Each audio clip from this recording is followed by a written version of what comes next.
Hey everyone, my name is David Dunbar, or the Theme Park Evangelist.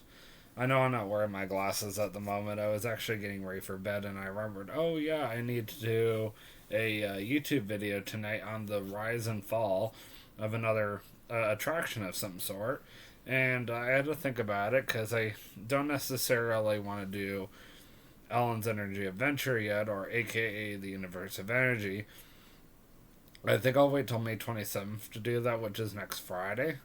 So instead, I figured I would talk tonight about the rise and fall of Innoventions. What happened to it?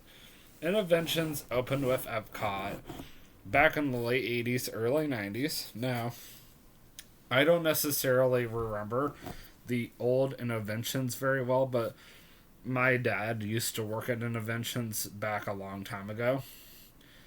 And if I remember correctly, it was a really cool area where you could just cool off from the hot sun.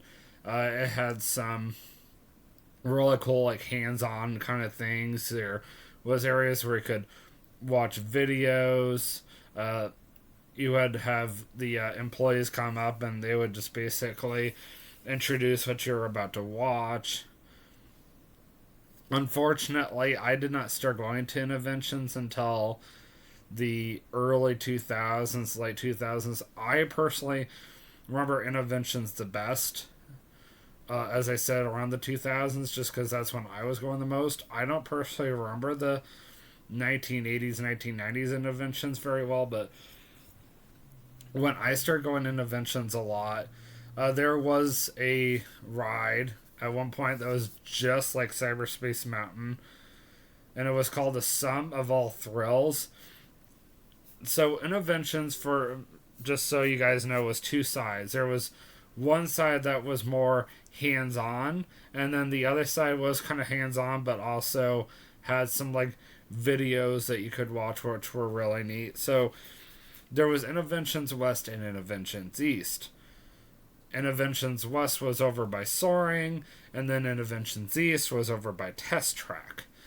So Innoventions West is where the Sum of All Thrills was at.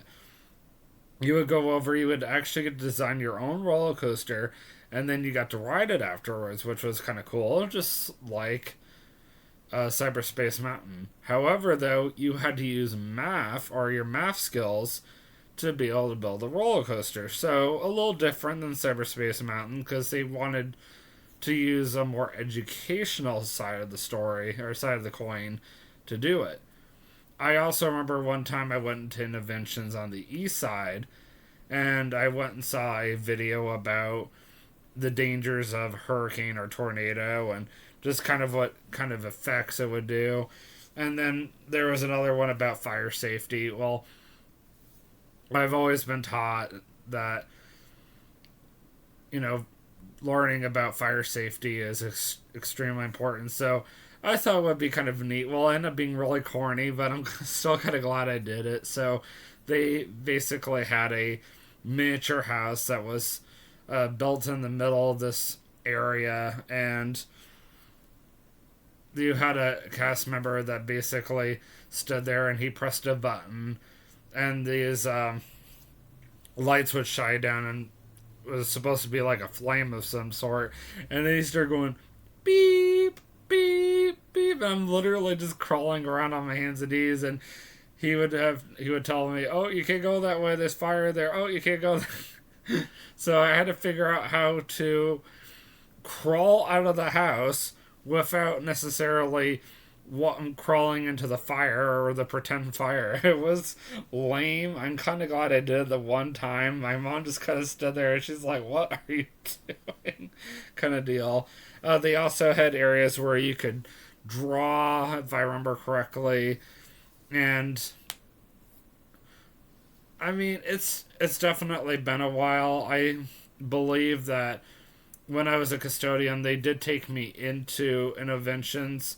And of course, this was about 3 years ago. They took me into Innoventions East because they showed me an area where I would have to like clean or empty out the trash. And I was really sad. There was like nothing left when Innoventions East was even around back in the early 2000s, there was quite a bit of stuff to do. There was at least a couple of hours of stuff to do. I would definitely say that Innoventions was a very family friendly, hands on area.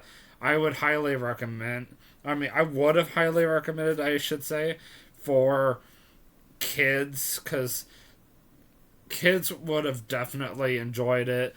It was one of the few things that kids would have loved to do. Autistic kids would have loved to do it because it was out of the heat, it was away from all the noise, it was quiet in there, and that's another reason why I thought it was a cool idea. But unfortunately, about 2019, there was almost nothing left, and even then, it didn't last much longer after that. More or less, Disney decided right after I saw for the very last time, actually went in there for the very last time, that Innoventions had run its course, and Innoventions West had already closed at that point, so it was just Innoventions East at this point.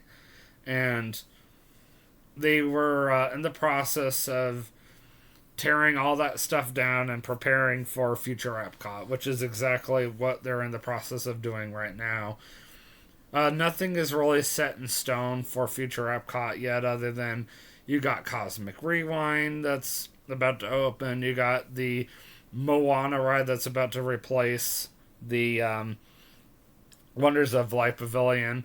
Now, if I haven't talked about, or if I didn't talk about it when I did my the rise and fall of the Wonders of Life Pavilion, what happened to it? Well, I'll just go ahead and say right now that yes, we already obviously know what happened to it, which was loss of sponsorship, but also I should note that what's going to replace it is going to be the Moana ride.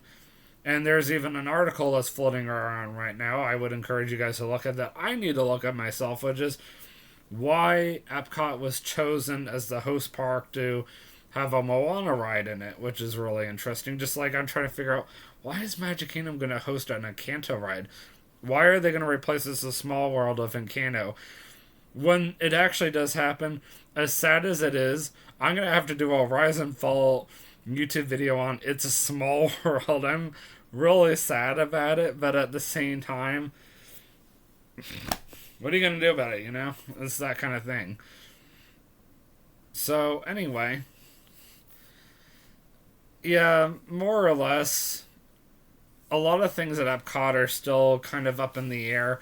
When I was there last, I saw that Starbucks was over by the Canada section, or the Canada showcase, which I thought was interesting. And they're currently in the process of building a bigger and better, or a newer and more improved Starbucks, which is going to replace the original one that was over by Club Cool. Club Cool did make a comeback. I'm not 100% sure where it is, but they said they did bring it back, and they made it like 10 times better than it was. And that was also over by Innoventions West as well. And it's also over by the pathway that you can take to get over to Journey to Imagination and Soaring, or the land featuring Soaring, whatever you want to call it. So that gives you guys a better idea. There's a lot of things that are very interesting right now about Epcot. Epcot has been in desperate need of attention. I would say the next park that needs desperate attention after that is Animal Kingdom. The last major update that Animal Kingdom got was about 5 years ago. So I think what they're trying to do right now is finish up with Epcot, and then they're going to focus all their attention over at Animal Kingdom. There's still a lot of rumors, which I saw that they are starting to work on Animal Kingdom, but yeah, there is a lot of rumor floating around that they're going to get rid of Dinorama altogether, because it's currently in the process of being gotten rid of. Excuse me. And they're going to replace it, supposedly, with a Zootopia area, which honestly, I think that would be a great investment. I can't exactly say that all of Disney's ideas of getting rid of old extinct rides was great, but they're having a couple like the universe of energy, which I personally thought was a good idea. I did read another article today that Cosmic Rewind has been getting some guests motion sick, so I'm sure there are those guests are like, I kind of want Universe of Energy back. Cosmic Rewind's a little intense, and it's supposed to be a family ride. So, kind of curious to see how the general public is going to handle it starting next Friday when it opens up, because already it's getting some interesting reviews from the media and certain different YouTubers, and of course cast members have been able to ride it already. So yeah, I'm definitely keeping my eye open on Cosmic Rewind as the opening date gets closer, and of course, let's see here. Today is May 16th, so in less than 9 days, about 8 days from now, Volcano Bay turns 5 years old. So next Wednesday, I'm going to be posting a YouTube video. The very first time I attended Volcano Bay's opening day, whatever, or just anything about Volcano Bay's opening day, and I'm going to post it on my Facebook page. So I would strongly encourage everybody to check out facebook.com/the theme park evangelist next Wednesday to learn or to be reminded about the very first time I ever went to Volcano Bay, and that was on opening day. Alright, guys, well, Innoventions, unfortunately, is not something I have a lot of knowledge or memory about anymore. I mean, I didn't really go in there a lot, but it's too bad my dad was not the one that was doing this YouTube video, because, as I said at the very beginning of this YouTube video, my dad was part of the opening team for Innoventions, so I'm sure it was a huge loss for him to see it go. But I will see you guys in the next vlog. And always remember, you can do all things through Christ who strengthens you. Have a great night. Peace out.